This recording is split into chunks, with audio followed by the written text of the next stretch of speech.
বন্ধুরা আমার গত 28 ফেব্রুয়ারি হয়ে গেল নওগাঁ জেলা বা নওগাঁ এলাকায় অবস্থিত শিক্ষার্থীদের অর্থাৎ যারা 1983 সালে এসএসসি পাশ করেছে তাদের মিলন মেলা। সেই অনুষ্ঠানে আমি রাজশাহী থেকে আমন্ত্রিত হয়ে তাদের অংশ হিসেবে যোগদান করেছিলাম সেই অনুষ্ঠানে।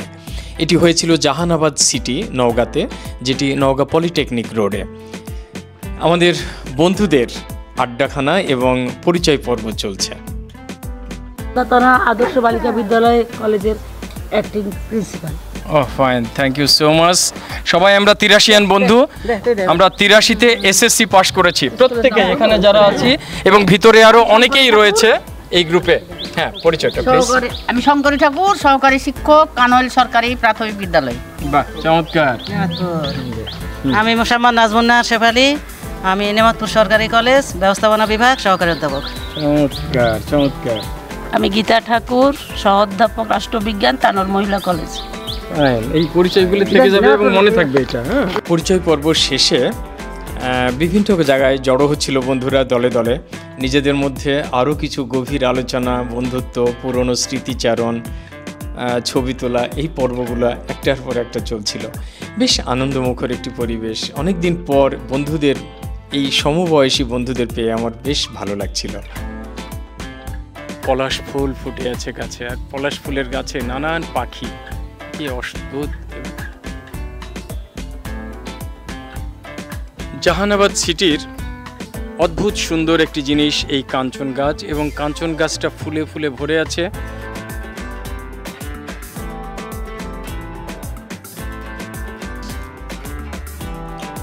জাহানাবাদ সিটির এই এলাকাটা আমার বেশ ভালো লেগেছে। কারণটা হলো এখানে বেশ নির্জন একটি আবাসিক এলাকা যদিও, কিন্তু এর চারপাশটা এখনও গ্রামীণ ক্ষেতখামারিতে ভরা, যে কারণে প্রাকৃতিক নির্যাসটা পরিপূর্ণরূপে পাওয়া যাচ্ছিল। কোনো বায়ুদূষণ তো নেই, উপরন্তু এখানে গাছপালা, ফসল ইত্যাদির যে পিওর অক্সিজেন সেটা আমরা পরিষ্কার পাচ্ছিলাম। ধূলিকণাহীন একটি চমৎকার পরিবেশ। এরপরে শুরু হলো বন্ধুদের লটারির টিকিট বিক্রির পালা। তারপরে পরিচয় করবো আবার। আমি মোহাম্মদ সালে আব্দুর রহমান রেজা মৃধা, এসএসসি 1983 বাস, নওগাঁ কেডি সরকারি উচ্চ বিদ্যালয়, নওগাঁ জেলা। এই আর কি। বাড়ি নওগাঁর সদর উপজেলা এবং নওগাঁ পৌরসভার অন্তর্গত খাসনওগাঁ মহল্লায়। চমৎকার। পুকুরের পাড়েই ছিল একটি দোলনা। সামলাতে পারলাম না নিজেকে, সোজা নেমে গেলাম নিচে এবং দোলনায় বসে বেশ কিছুক্ষণ দোল খাওয়ার পালা। যাই হোক, একটা ছোট্ট সিঁড়ি বেয়ে আমরা উপরে উঠে গেলাম। দুদিকেই পুকুর, মাঝখানে এই সুন্দর ফুলের বাগানটি। এবং আমার যে বন্ধুরা অর্থাৎ বান্ধবীরা, তারা এই বাগানে ছবি তোলার লোভ সামলাতে কিছুতেই পারলেন না। আমাকেও ডেকে নিয়ে গেলেন এবং সেই সুবাদে তাদের ছবি তোলা এবং তাদের সঙ্গী হওয়ার সুযোগ পেলাম।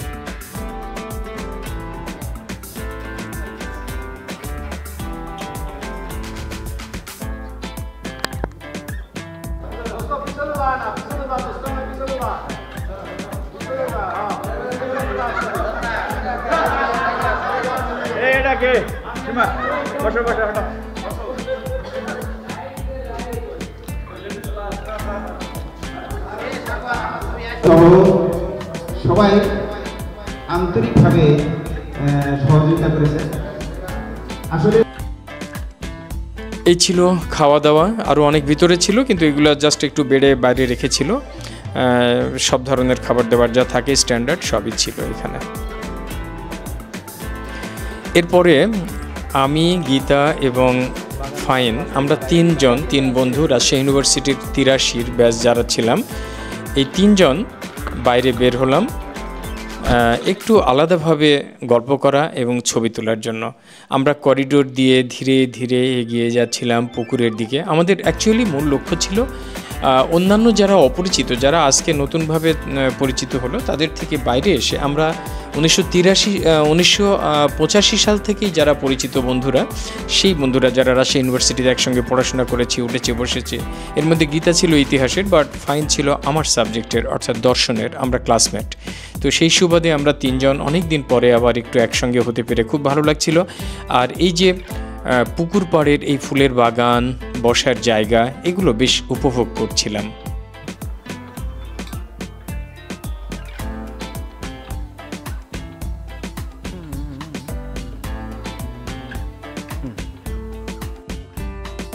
পুকুরের পাড়ে উঠে একটি চমৎকার স্টিকার দেখলাম, এই চত্বরে বিকেলে শুধু মহিলারা বসবেন। খুব একটু হাস্যকর ব্যাপার যে এই পুকুরের পাড়ে রেস্ট্রিকশন করে দেওয়া হয়েছে, এখানে পুরুষরা বসতে পারবে না। একদিক থেকে ভালোই, এটি যেহেতু আবাসিক এলাকা, এই আবাসিক এলাকার যারা নারী আছেন, শিশু কন্যা বা মহিলা সদস্যরা, তারা এইদিকে নিরাপদে বসবেন, গল্প করবেন, আড্ডা দেবেন, প্রয়োজনে জিমও করবেন। সেক্ষেত্রে পুরুষরা এসে তাদের ব্যাঘাত ঘটাতে পারবে না। এটি নিঃসন্দেহে একটি ভালো জিনিস যা চোখে পড়ল। আর গীতা তো সারাক্ষণ সুন্দর সুন্দর জায়গা পেলে ছবি তুলতে ব্যস্ত, তার তো আরও কিছু আছে, প্রচুর ছবি তুলে সে। জায়গাটি সত্যিই খুব সুন্দর ছিল, ব্যায়ামাগার থেকে শুরু করে বসার জায়গা, ডাস্টবিন, পুকুরের পাড় আর চারিদিকে সবুজের সমারোহ, সব মিলিয়ে অসাধারণ সুন্দর একটি জায়গা এটি। যদিও এটি আমাদের আসলে মিলন মেলার স্থান, কিন্তু এর চারপাশের যে এনভায়রনমেন্ট, চারপাশের যে পরিবেশ, সেটি যে কোনো মানুষকে যে কোনো সময়েই ভালো লাগার একটি অনুভূতি ছড়িয়ে দেবে। কারণটা হলো, আপনি ইচ্ছে করলে বিকেলেও এখানে বেড়াতে যেতে পারেন এবং যখন এখানে যাবেন তখন এই অনুষ্ঠানের বিষয়টা মাথায় থাকবে না, তখন যেটি থাকবে সেটি হলো পরিপূর্ণরূপে এই প্রকৃতিকে উপভোগ করার ব্যাপারটি। এবং সেটি আমরা কিছুক্ষণ সময় ধরে করেছিলাম, অর্থাৎ বেশি সময় পাইনি, কারণ এরপরে অন্যান্য অনুষ্ঠান ছিল, সেই অনুষ্ঠানে আমাদের যোগ দিতে হয়েছিল। তো তারপরেও আমরা এখানে এসে কিছুটা সময় 3 বন্ধু একটু কাটিয়েছিলাম, একটু আনন্দে, একটু গল্প করে, গান গেয়ে, আড্ডা দিয়ে।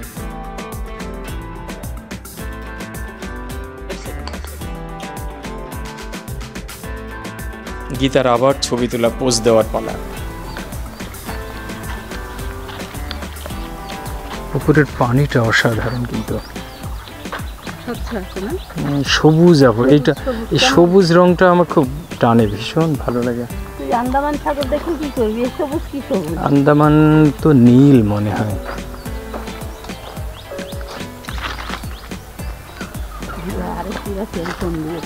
কে? আমাদের সাথে পলিটিক্যাল সাইড,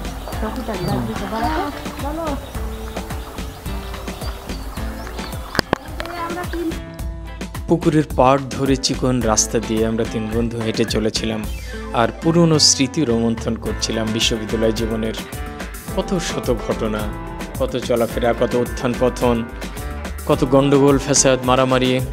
4 বছরের কোর্স আমাদের লেগেছিল পুরো 8 বছর, অর্থাৎ পুরো 4টি বছর অতিরিক্ত লেগেছিল, যা আমাদের জীবন থেকে খসে গেছে। আমরা আগেই যদি পাশ করে বেরোতে পারতাম, আরও 4 বছর আগে চাকরি পেতাম হয়তোবা।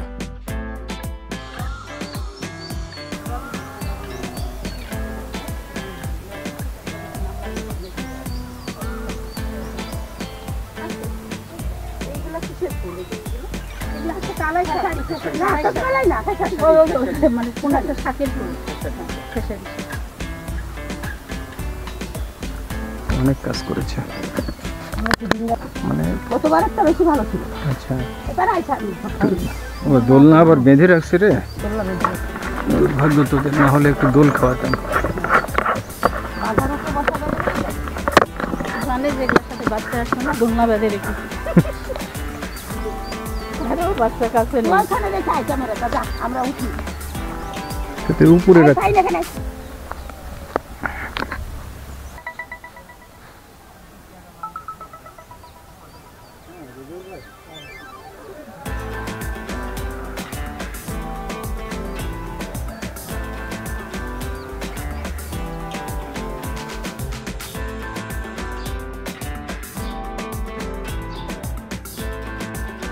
আমরা ফিরে আসছিলাম আমাদের টেন্টের দিকে, অর্থাৎ যেখানে আমাদের মূল প্রোগ্রামটি চলছে। আমরা ধীরে ধীরে প্রবেশ করলাম সেখানে।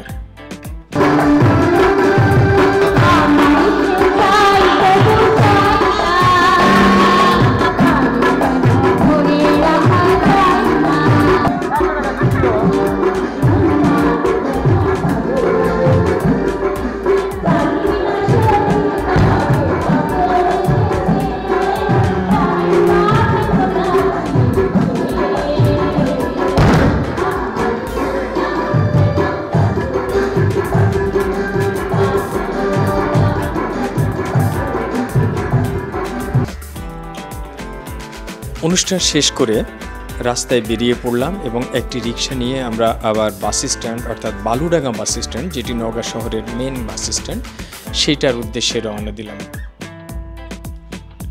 এরপর বাস ধরে যথাক্রমে আমরা নওগাঁ থেকে মান্দায় এসে নামলাম।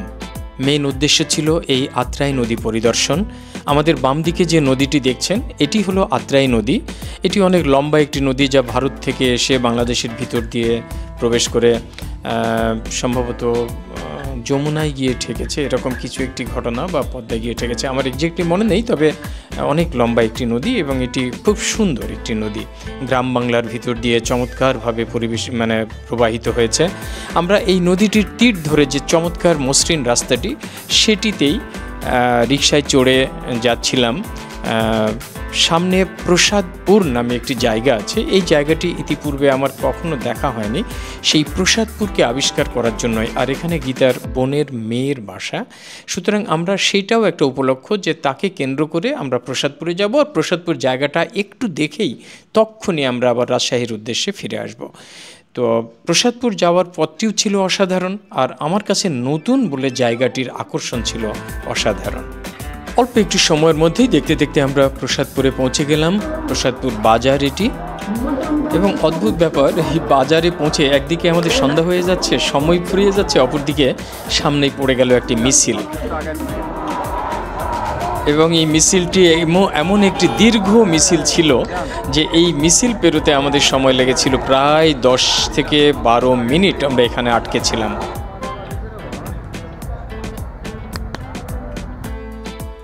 প্রসাদপুর বাজার ক্রস করেই আমরা আমাদের গন্তব্যস্থলে পৌঁছে গেলাম, এবং একদম এই নদীর কিনারাতেই আমার বান্ধবীর সেই ভাস্তিটির বাড়ি বা বাসা। তো ওখানে ও থেকে গেল, কিন্তু আমি আর থাকতে পারলাম না। নদীর সৌন্দর্য উপভোগ করার জন্য আমি দৌড় দিয়ে নেমে গেলাম নদীর ভিতরে। এবং মজার ব্যাপার, দেখুন নদীটি কি শান্ত স্নিগ্ধ, একদম সন্ধ্যার পূর্বক্ষণে বিকেলে কি অসাধারণ সুন্দর হয়ে এই গোধূলি লগ্নে নদীটি যেন সেজে উঠেছে। আর এই যে বাঁশের মাচা, এই মাচাটার উপর দিয়ে বাঁশের বা কাঠের তৈরি যাই বলি, স্থানীয় জনগণ পারাপার করছেন, এবং প্রচুর মানুষ পায়ে হেঁটে তো যাচ্ছেই, পাশাপাশি মোটর সাইকেলও দুর্দণ্ড প্রতাপে এই সেতুর উপর দিয়ে পার হচ্ছিল। মাঝে মাঝে আমাকে তাদেরকে সাইড দিতে হচ্ছিল, অনেকগুলো একটার পর একটা আসছিল। আমরা এই নদীটির সৌন্দর্য দেখতে দেখতে আমরা বলতে আমি এককভাবে এই নদীটির সৌন্দর্য উপভোগ করতে করতে সামনের দিকে এগিয়ে যাচ্ছিলাম।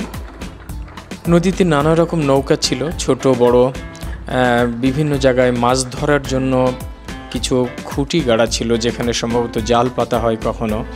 এবং আর একটু পরে একটু মজার জিনিস আপনাদের দেখাবো, সামনে দেখুন, দেখতে থাকুন। সামনে ডান পাশে লক্ষ্য করুন, কিছু একটা দেখা যাচ্ছে।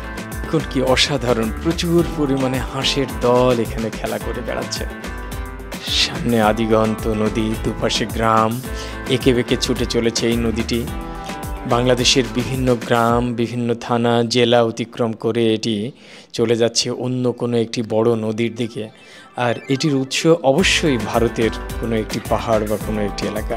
আমি যখন ফিরে আসছিলাম তখন নদীর তীরের এই মন্দিরের পাশ দিয়ে সূর্যাস্ত দেখতে পাচ্ছিলাম, অপূর্ব সুন্দর একটি সূর্যাস্ত। আমি আরও একটু এগিয়ে গেলাম সামনের দিকে। আমার সত্যি ফিরতে ইচ্ছে করছিল না, এবং আমার মনে হচ্ছিল আমি যদি এই সেতুটি অতিক্রম করে ওই পাড়ে উঠে যেতে পারতাম এবং সেখানে কিছুটা সময় কাটিয়ে আবার ফিরে আসতে পারতাম, ভালো হতো। কিন্তু সন্ধ্যা হয়ে যাচ্ছে, আমাদের ফিরতে হবে, গাড়ি পেতে হবে, সব কিছু আমাদেরকে ভীষণভাবে তাড়া করছিল।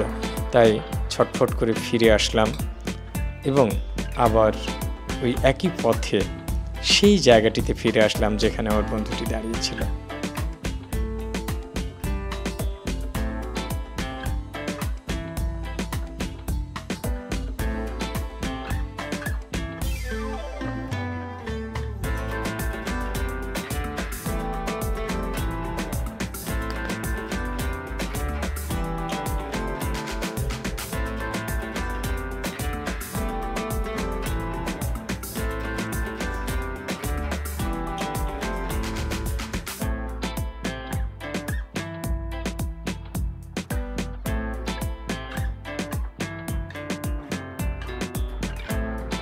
নদীর মায়া সত্যিই কাটানো যায় না, আর সেটি যদি সাঁঝের বেলা হয়, অপূর্ব সুন্দর তার মোহনীয় তার সৌন্দর্য। নদী তীরে এই যে বুনো ফুলগুলো ফুটে আছে, এটাও কিন্তু একটি চমৎকার আনন্দের উপকরণ। খুব ভালো লাগছিল দেখতে। প্রাকৃতিক যে কোনো জিনিসই আসলে অসাধারণ সুন্দর, আমরা শুধু দেখতে জানলেই সেই মানে অসুন্দর জিনিসটিও সুন্দর হয়ে ওঠে, সামান্য জিনিসটিও অসাধারণ হয়ে ওঠে আমাদের কাছে। আমরা মান্দায় এসে বাস পেয়েছিলাম এবং তারপরে সেটি ধরে আমরা ফিরে আসলাম রাজশাহীতে। এবং রাজশাহীতে পৌঁছার পরেই এই যে রাজশাহী নগরীর সুন্দর আলোক ঝলমল পরিবেশ, রাস্তায় সুদৃশ্য লাইট, এগুলো সবসময়ই রাজশাহীবাসীর তথা বাইরের যারা পর্যটক তাদের দৃষ্টি আকর্ষণ করে। সেই রকম একটি চমৎকার আলোয়াধারী পরিবেশের মধ্যে দিয়ে আমরা রাজশাহীতে প্রবেশ করলাম এবং যথারীতি নিজেদের বাড়িতে ফিরে আসলাম। এই সুন্দর চমৎকার একটি দিন আমাদের আজকে কাটলো। বন্ধুদের সঙ্গে মিলন মেলায় একত্রিত হলাম, তারপরে তাদের কাছ থেকে বিদায় নিয়ে একটি সুন্দর নদী সেটি দেখলাম। সব কিছু দেখে শুনে ফিরে আসলাম নিজেদের বাড়িতে। ভালো থাকবেন, সঙ্গে থাকবেন।